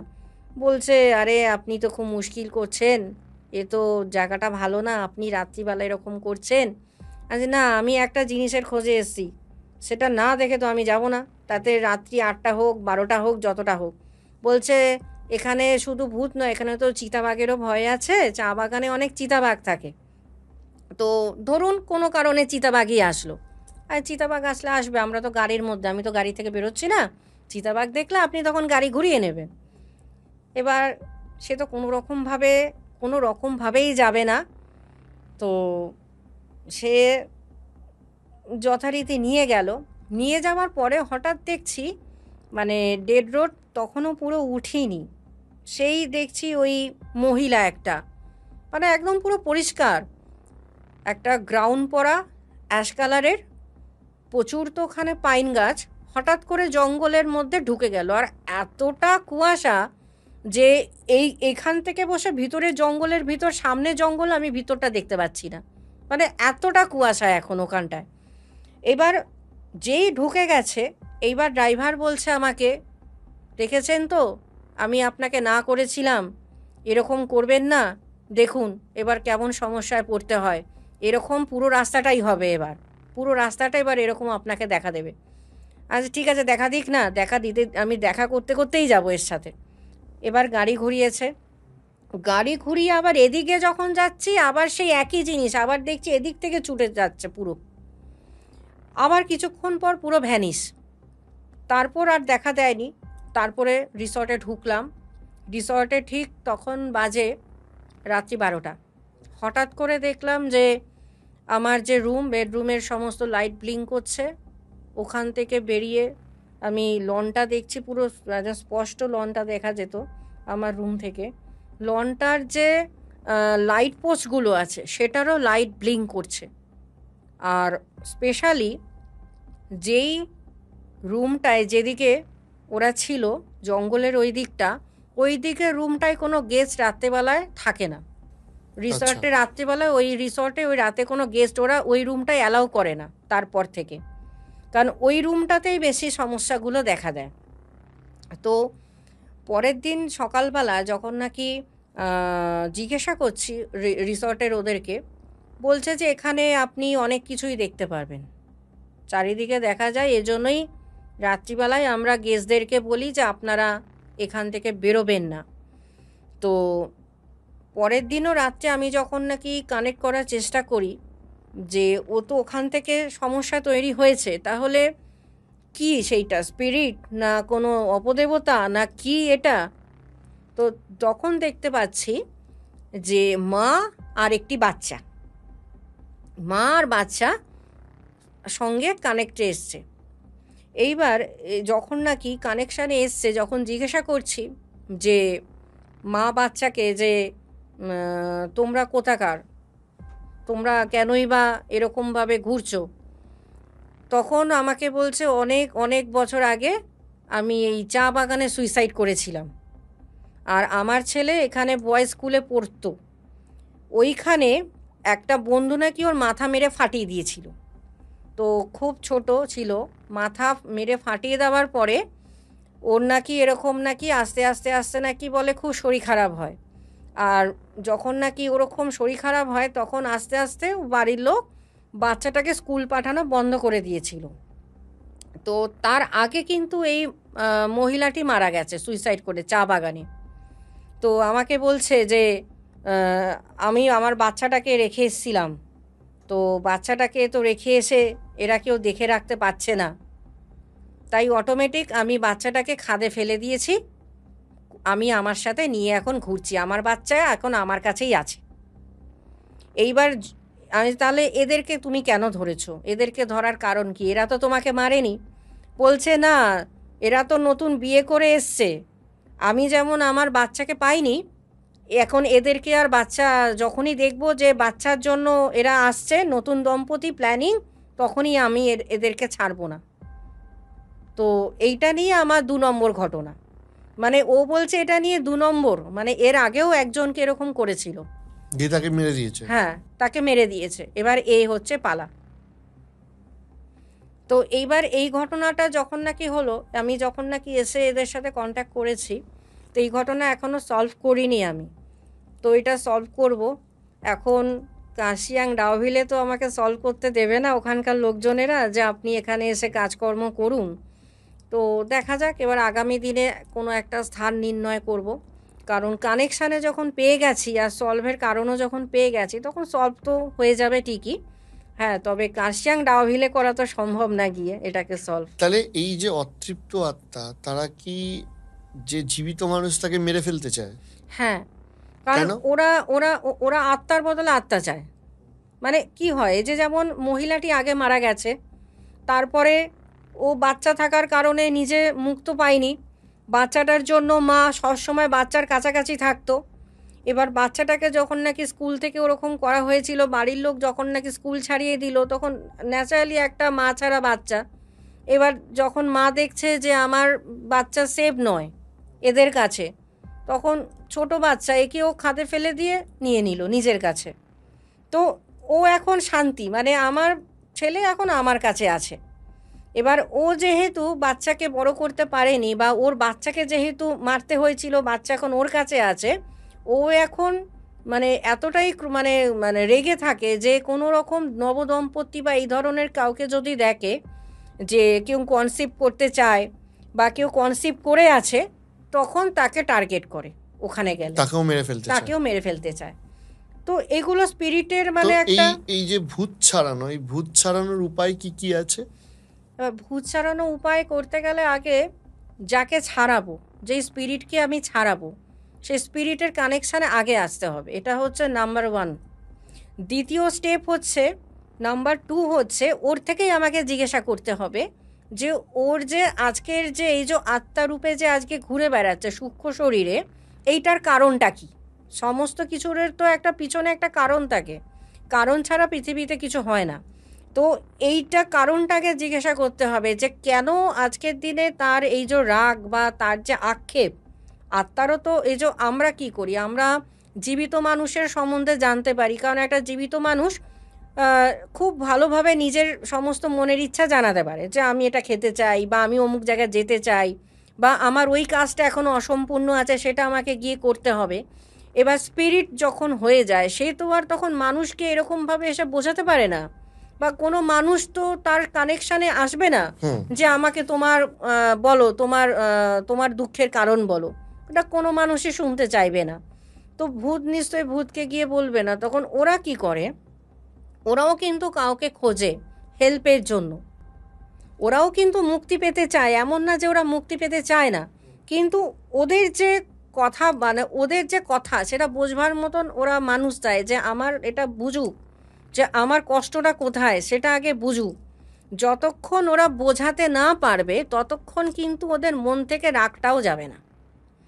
এইবার আমি যদি কোনো স্পিরিটকে ছাড়ালাম, এই যে কারণ আমি যখন জেনে নিলাম যে আজকে এই কারণে ওর মধ্যে একটা রাগ আছে, আমাকে কারণটা বলে দিয়েছে, মানে কি কারণটা আমার কাছে বলা মানে ও কিন্তু ওর উইক পয়েন্ট আমাকে দেখিয়ে দিল যে আমি কিন্তু দুর্বল, আমিও কিন্তু বাচ্চাকে নিয়ে মুক্তি হতে মানে হতে চাইছি। তো এই যে দুর্বলতা, এটা আগে বুঝতে হবে। স্পিরিটেরও দুর্বলতা থাকে, মানুষের শুধু একা দুর্বলতা থাকে না।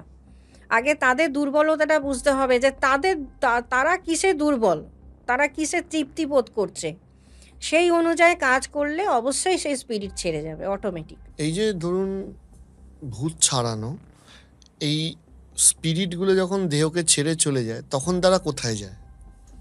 স্পিরিট যখন নাকি ছেড়ে চলে যায়, এমনি তো সাধারণ মানুষের আত্মা যখন বেরিয়ে যায় তখন তো তার সাধারণ মানুষের জন্ম নিতে মোটামুটি 40 থেকে 45 দিন লাগে। আর যদি কোনো অসাধারণ ব্যক্তি হয়, কোনো সাধু হয় বা কোনো স্পিরিচুয়াল জগতের সঙ্গে রিলেটেড থাকে, তারা জন্ম নিতে সময় নিয়ে না 80 থেকে 86 দিন। এইবার যারা স্পিরিট থাকে, যারা মুক্ত হয়ে গেল, এইবার তার নেক্সট যে তার যে পরের জন্ম সেটা নির্ধারণ হবে তার কর্মের ওপর, যে সে জীবিতকালীন তার কর্মটা কেমন ছিল তার ওপর এবার নির্ধারণ হবে। সে মানুষজনিতও যেতে পারে, সে পশুজনিতও যেতে পারে, সে পাখিও হতে পারে, সে কীট পতঙ্গ হতে পারে। এটা এটা বলা মানে এটা কোনোভাবে বলা যাবে না যে সে কী রূপে আবার জন্ম নেবে। আচ্ছা। যদি কোনো কারণে পরের জীবনেও মানুষ রূপে জন্ম নিয়ে নিল, হয়তো দেখা গেল যে স্পিরিট এতদিন মুক্ত হয়নি, সে মুক্ত নিল, সে মুক্তি পেয়ে গেল, তারপর সে জন্মগ্রহণ করলো, আবার মানুষ রূপেই জন্মগ্রহণ করলো। তার মানে বুঝতে হবে সেই স্পিরিটের বেঁচে থাকাকালীন অনেক ভালো ভালো কাজ, অনেক ভালো কর্ম করেছে, যার কারণে পরের জীবনে আবার সে মানুষের বা মনুষ্য জনিতে এসছে। কিন্তু তার মধ্যে কিন্তু ক্রমা কিন্তু থেকে যাবে। যেমন সুইসাইড করা, হয়তো দেখা গেল তার আগের জীবনে কোনো রকমভাবে জলে ডুবে মৃত্যু হয়েছে। ও যখন পরের জন্ম নেবে তার সাবকনসিয়াস মাইন্ডে কিন্তু জলের প্রতি আতঙ্ক, ট্রমা কিন্তু থেকে যাবে। আচ্ছা। সে হয়তো বুঝতে পারবে না, সে হয়তো ঘটনাটা মনে করতে পারবে না, কিন্তু অটোমেটিক দূর থেকে হয়তো কোনো পুকুর দেখবেন, দূর থেকে হয়তো কোনো নদী, বা দূর থেকে হয়তো কোনো সমুদ্র, না বাবা আমি ওখানে যাব না, আমার জল দেখলে হেভি ভয় লাগে। এই যে ভয় মানে ট্রমাটা ওর কিন্তু পরের জন্মেও যায়নি। আবার দেখা গেছে যে আগের জীবনে হয়তো কেউ হয়তো মার্ডার করে হয়তো মৃত্যু হয়েছে, কাউকে হয়তো মেরে দেওয়া হয়েছে। সে কি করবে, সে হয়তো দেখা গেল আবার এরকম মনুষ্যজনিত জন্মগ্রহণ করেছে। ও কি করবে, এরকম রক্ত বা মারামারি দেখলে কিন্তু একটা মানে ওর মধ্যে একটা ফোবিয়া হতে থাকবে, যে একটা আতঙ্ক। ও মনে করবে আমাকেই মনে হয় মেরে ফেলছে। ও তখন এই সমস্ত মানে রক্ত মারামারি এটাও তখন নিতে পারবে না, কারণ ওর মৃত্যুটা ঘটেছে ওই কারণে। হয়তো ভুলে গেছে ঘটনাগুলো, তার ইনসিডেন্ট কিছু মনে নেই, কিন্তু ওই যে ট্রমাটা, যে ধাক্কাতে যে ট্রমাটা যেটা ছিল এই জীবনে, কিন্তু ওই ট্রমাটা থেকে কিন্তু সে বেরোতে পারবে না।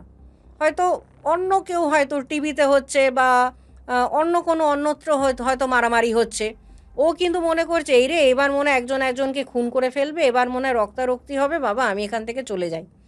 ওই দেখেই দেখা গেল শরীর খারাপ হয়ে পড়ছে। তো এই ট্রমা জিনিসটা কিন্তু থেকে যাবে।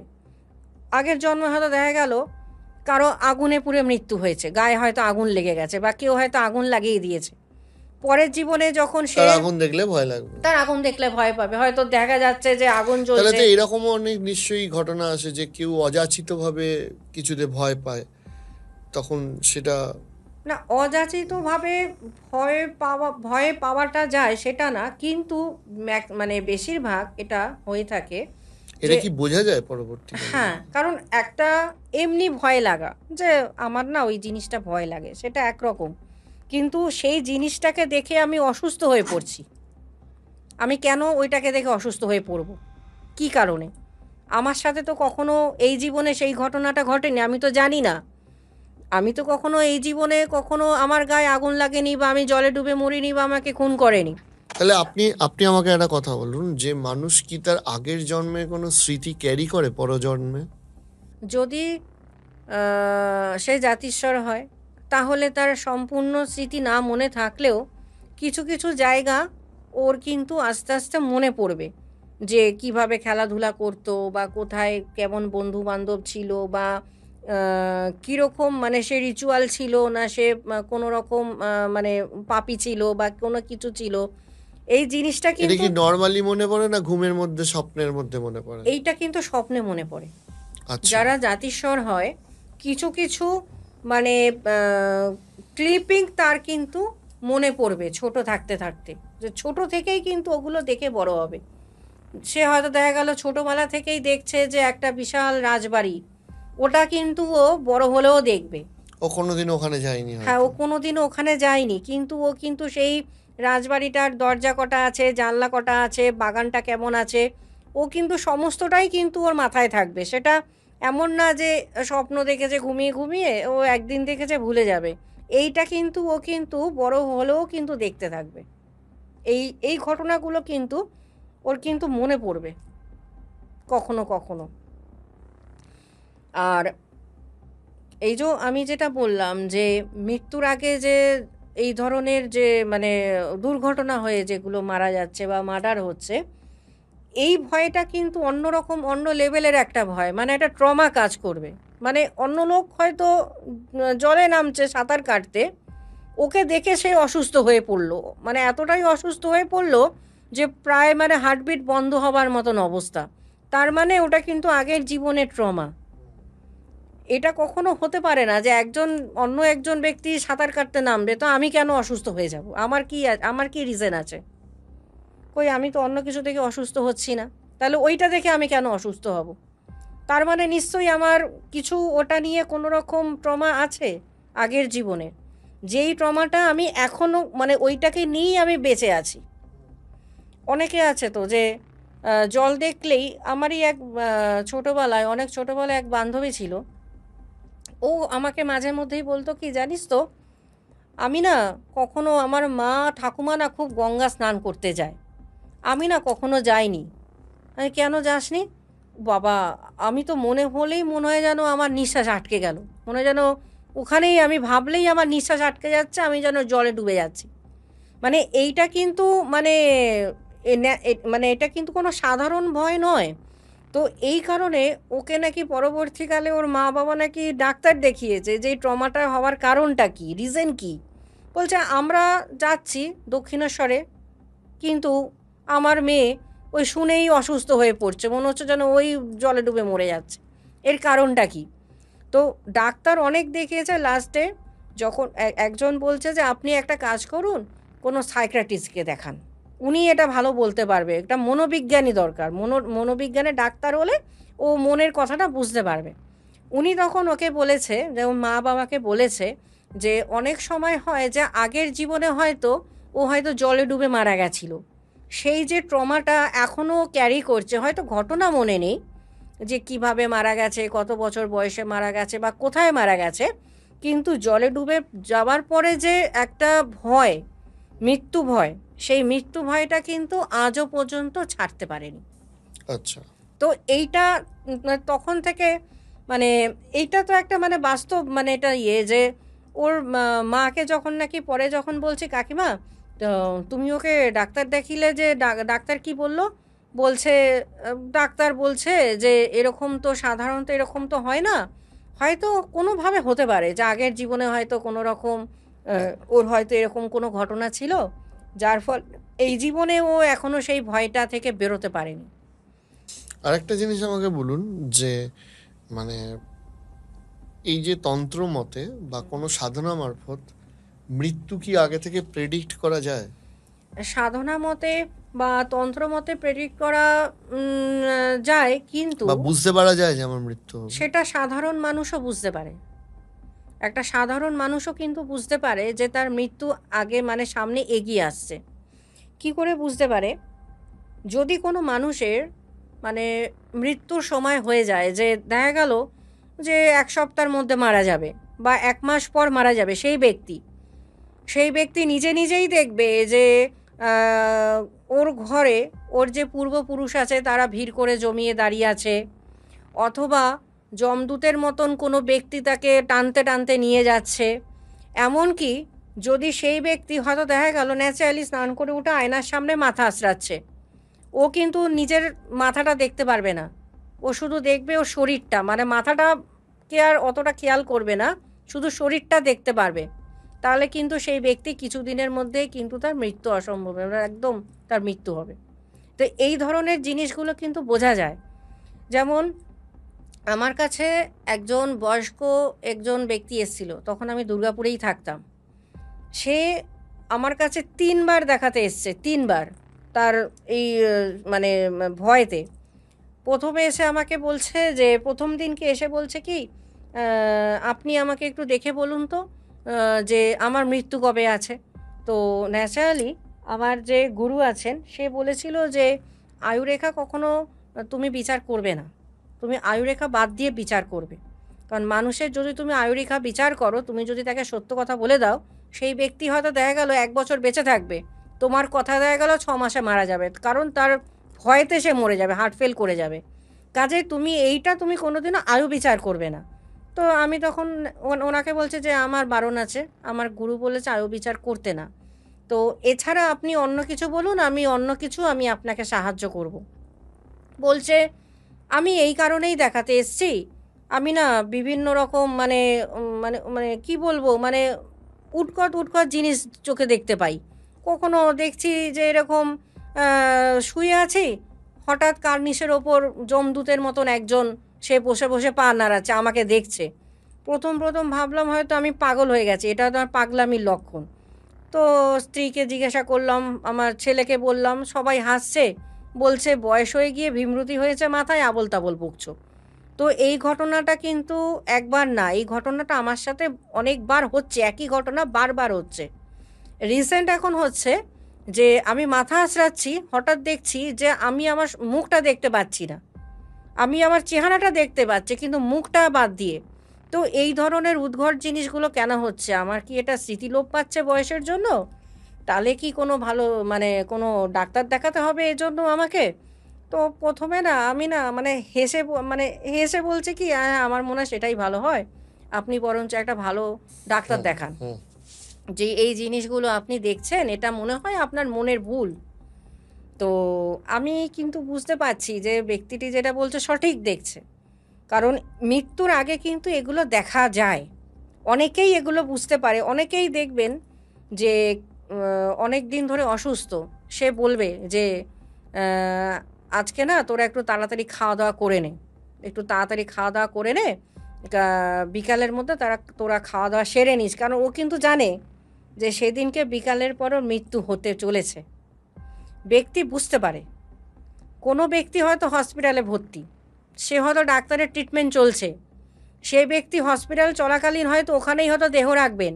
সে কিন্তু বাড়ির লোককে কিন্তু বলে দেবে অন্তত ১ ঘন্টা আগে হলেও যে, "আমাকে মনে হয় তোরা আর বাড়িতে ফিরিয়ে নিয়ে যেতে পারবি না।" কারণ ও ব্যক্তি কিন্তু দেখতে পাচ্ছে যে ওকে নেওয়ার জন্য এসে মানে অলরেডি কেউ না কেউ দাঁড়িয়ে আছে। এইজন্যই ও বুঝতে পারছে যে কিছুক্ষণের মধ্যে ওর মৃত্যু ঘটবে। এটা কিন্তু একদম বাস্তব সত্য যে কোনো ব্যক্তির মৃত্যুর আগে সে কিন্তু বুঝতে পারে যে তার মৃত্যু একদম কাছে এসছে।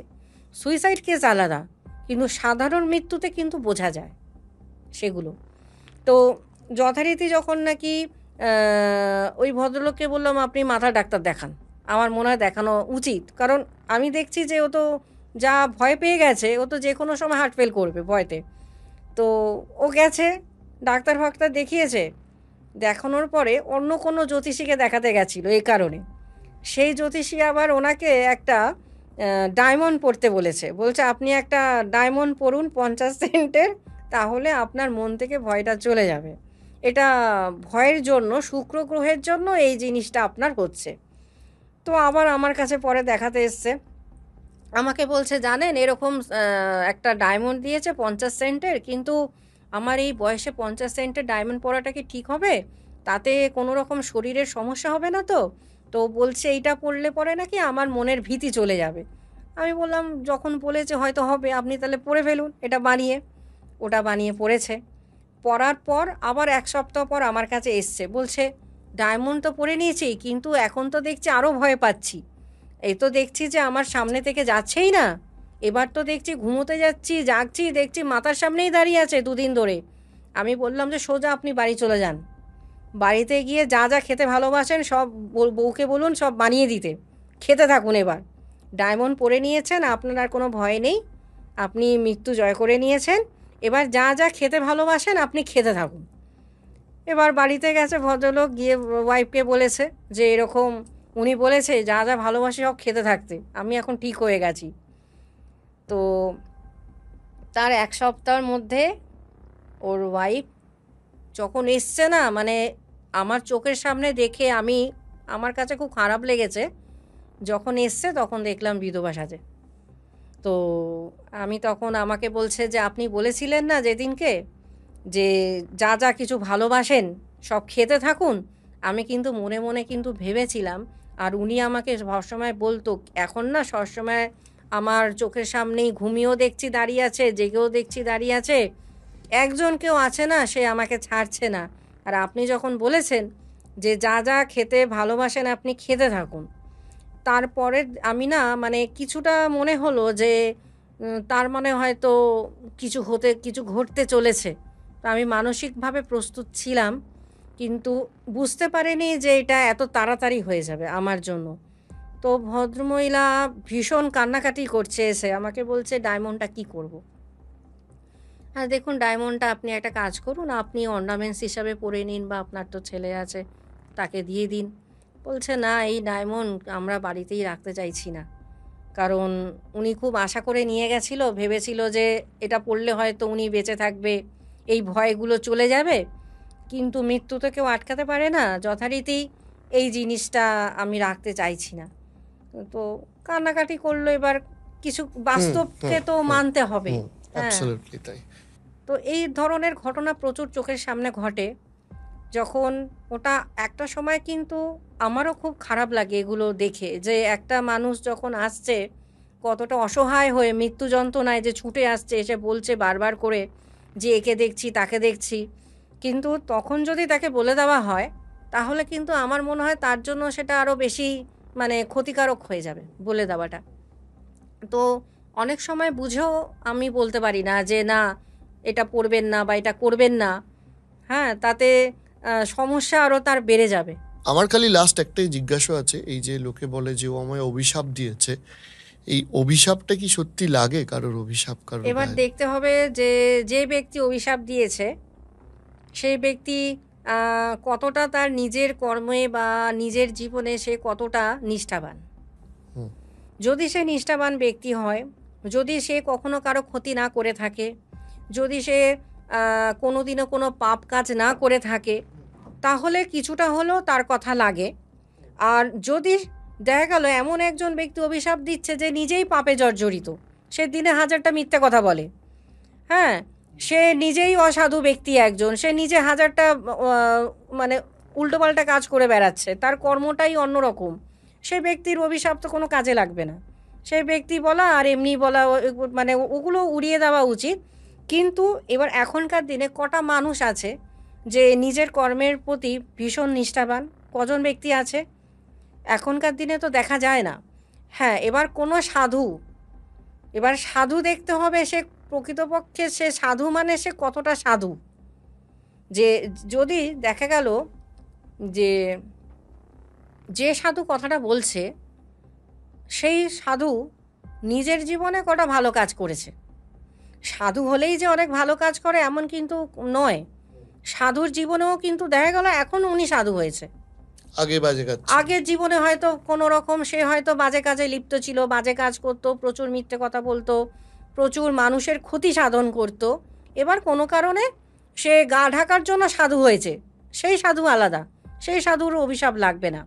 কিন্তু যারা সাধক মার্গে আছে, যারা নিষ্ঠাবান, যারা মানুষের মঙ্গল করছে, তার হাত দিয়ে অনেক মানুষ বাঁচছে, সেই সমস্ত সাধুর কথা কিন্তু মানে সেই সমস্ত সাধুকে বলতেও হবে না। ও যদি মনে মনেও চিন্তা করে নেয় যে কারোর ওপর খুব বিরক্তিকর, তাহলে কিন্তু এই বিরক্তিকরটা যথেষ্ট যার সম্বন্ধে ভাবছে তার ক্ষতি হবার জন্য। হুম, অবশ্যই। না, আপনার অনেক ভাস্ট এক্সপিরিয়েন্স শুনলাম, হয়তো আরো অনেক কিছু শোনা বাকি রয়ে গেল, তবে প্রায় 1.5 ঘন্টা কেটে গেছে। আপনাকে অনেক ধন্যবাদ জানাই সময় দেওয়ার জন্য, এবং আপনার এরকম সাধনা চলুক এটাই আশা রাখি। আর এরমভাবে আপনি মানুষের পাশে থাকার চেষ্টা করুন এটাই আশা রাখি। তবে পরবর্তীকালে আবার সুযোগ পেলে আবার এরকম ইন্টারেস্টিং গল্প নিয়ে কিন্তু আবার হ্যাঁ, বসা যাবে। আমারও অনেক কিছু আরও বলা আজকে বাকি থেকে গেল। একদম, একদম। সেগুলো মানে কিছু না, এগুলো হচ্ছে না, কিছু কিছু থাকে না মানে সাবধানতা বাণী, মানে হুম, কিছু কিছু জিনিস থাকে যেগুলো আলোচনা করলে হয়তো আজকালকার দিনের মানুষ হয়তো অনেক হয়তো সচেতন হতে পারবে যে এই জিনিসগুলো করা আমার জন্য উচিত না। সেটা হয়তো বলে না যে সাহস থাকা ভালো, দুঃসাহস থাকা ভালো না। হুম, যে আমি উম, সাবধানতা বাণী, যে এই যে আমি আজকে ডাউহিলের যে ঘটনাটা বললাম, ঘটনাটা বলাটার উদ্দেশ্য একটাই, যে যারা এই রকম ধরনের মানে অ্যাডভেঞ্চার করতে চায়, যে সাহসটাকে দুঃসাহসের রূপে আনে, যে ভূত প্রেত বলে তো কিছু হয় না, যা খুশি তাই করি, কিন্তু একটা সময় গিয়ে কিন্তু কোনো না কোনো ক্ষেত্রে কিন্তু তাদেরকেও কিন্তু ভুগতে হয়। তো যাতে ভুগতে না হয়, এগুলো হচ্ছে সতর্কতা, যে এইগুলো থেকে আপনারা বিরত হন, কারণ যার যেটা কাজ।